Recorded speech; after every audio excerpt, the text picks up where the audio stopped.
Welcome back to the Stephen A. Smith Show. Before I get on out of here, I had to talk about a story that's very, very important.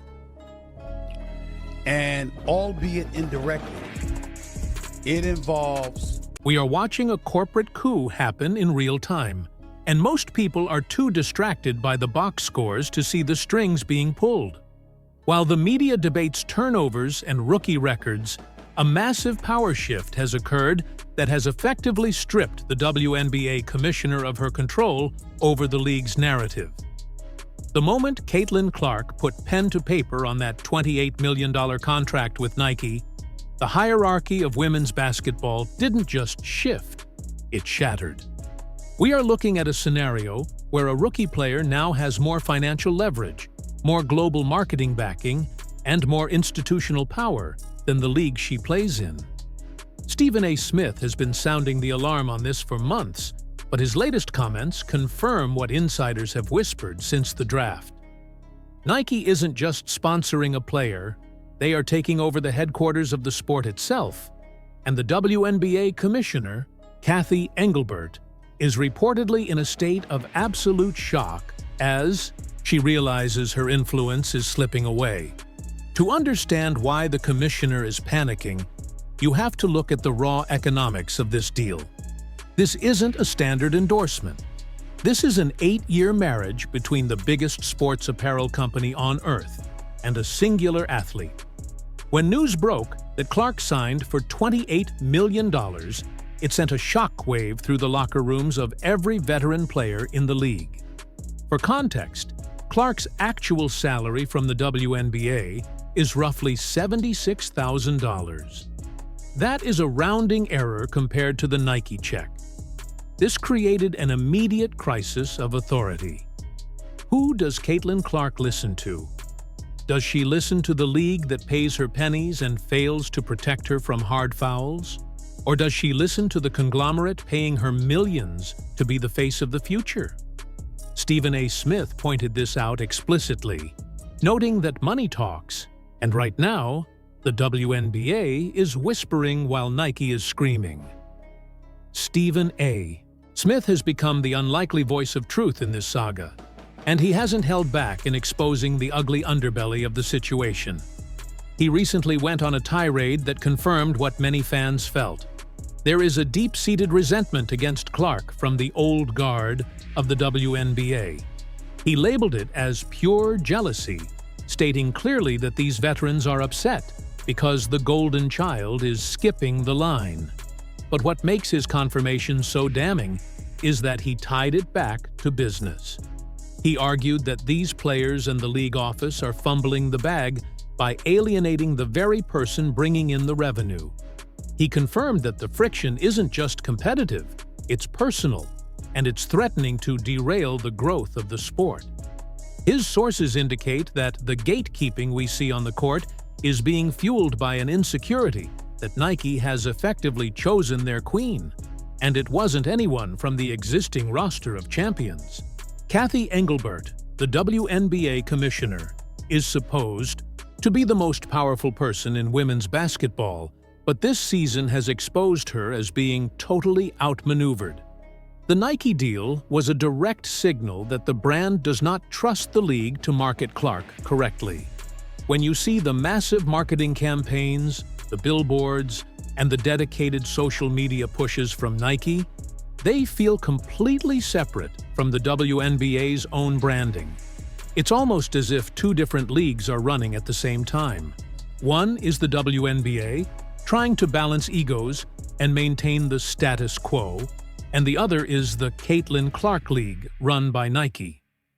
Insider reports suggest that Engelbert was shocked by the aggressive nature of Nike's strategy, which centers entirely on one player, ignoring the league's desire to promote a balanced rivalry narrative.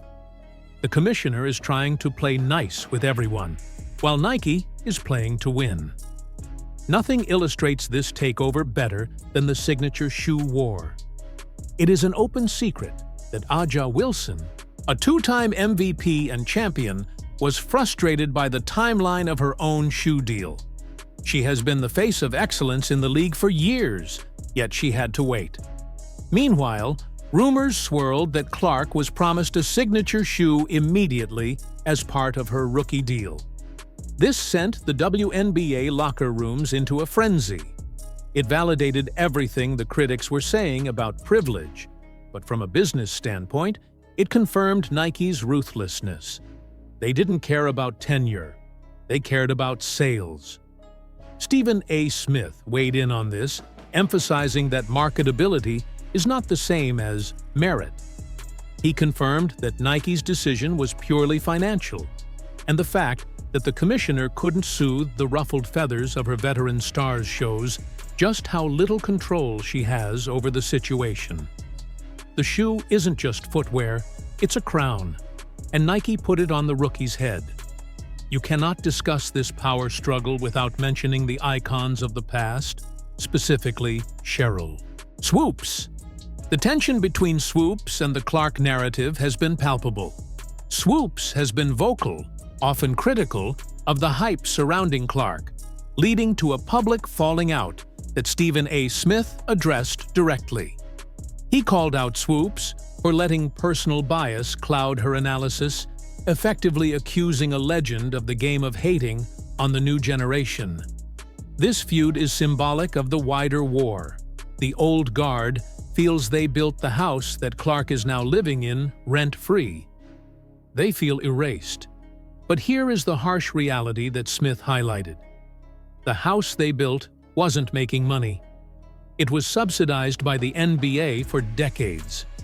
Clark is the first one to actually bring in the casual fans who buy tickets and jerseys. Nike sees this. The commissioner sees this. But the veterans refuse to accept it, creating a toxic environment that the league office seems powerless to fix. The conspiracy deepened when Caitlin Clark was left off the Olympic roster. On the surface, it was a basketball decision based on experience. But dig deeper, and you see the fingerprints of this power struggle. Many insiders believe this was the WNBA establishment's last stand, a way to humble the rookie and prove that the system still matters more than the hype. However, Stephen A. Smith and other analysts pointed out that this was a catastrophic marketing failure. Nike, who sponsors the U.S. Olympic team, was reportedly furious. They had just invested millions in Clark, only for the league's coaches and committees to hide her away on the bench during the biggest global sporting event. This likely accelerated Nike's decision to take matters into their own hands. If the WNBA wouldn't showcase their investment, Nike would create their own platforms to do it. The snub didn't hurt Clark. It saved her from fatigue and turned her into a martyr, making the league look petty and out of touch. The physical beating Clark has taken this season is another layer of this rebellion. Against the takeover, we have seen hard hip checks, blindside screens, and aggressive takedowns that go far beyond normal basketball plays. The Kennedy Carter incident was the flashpoint. When Carter knocked Clark down, and the league hesitated to upgrade it to a flagrant foul until public pressure mounted, it showed a commissioner who was afraid to upset the players' union. She was trying to walk a tight line, but in doing so, she looked weak.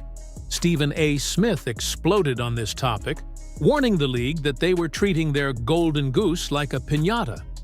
He confirmed that people behind the scenes at the networks and sponsors were horrified. They are paying for a star, not a punching bag. The failure of the league to protect Clark is forcing Nike to become her protector, further distancing her from the WNBA establishment. Let's look at the travel situation. For years, WNBA players complained about flying commercial, cramping into economy seats, and dealing with delays. The league said they couldn't afford charters. Then Caitlin Clark arrived, and suddenly the conversation changed overnight. The security risks and the fan mobs following Clark forced the league's hand. They had to implement a charter flight program costing millions. The veterans will say this was a long time coming, but everyone knows the truth. Clark was the catalyst. This reinforces the narrative that she is the one wielding the power. The commissioner had to find the money because she couldn't risk her biggest asset getting harassed at an airport. It was another moment where the league reacted to Clark rather than leading the way. It proved that one rookie had more pull in 2 months than the players' union had in 20 years. Stephen A. Smith loves to talk numbers, and the numbers here are undeniable. We are seeing viewership spikes of 300% or more for games involving Clark. Opposing teams are moving their games to NBA arenas to accommodate the crowds. This is the Caitlyn economy. But this financial boom creates a massive headache for the commissioner. The disparity between Indiana Fever games and the rest of the league is growing. You have a league of haves and have-nots created by one player. The other owners are happy to cash the checks, but they are terrified of the imbalance. If Clark is the only reason people are watching, what happens when she isn't playing? Nike is banking on Clark, not the WNBA. They are building a brand that transcends the team she plays for. This is a terrifying prospect for a commissioner who needs to sell the whole league, not just one superstar. This brings us to the ultimate leverage play, the unrivaled league. This new 3-on-3 league founded by Breanna Stewart and Nafisa Collier is offering massive salaries and equity to players to play in the off-season.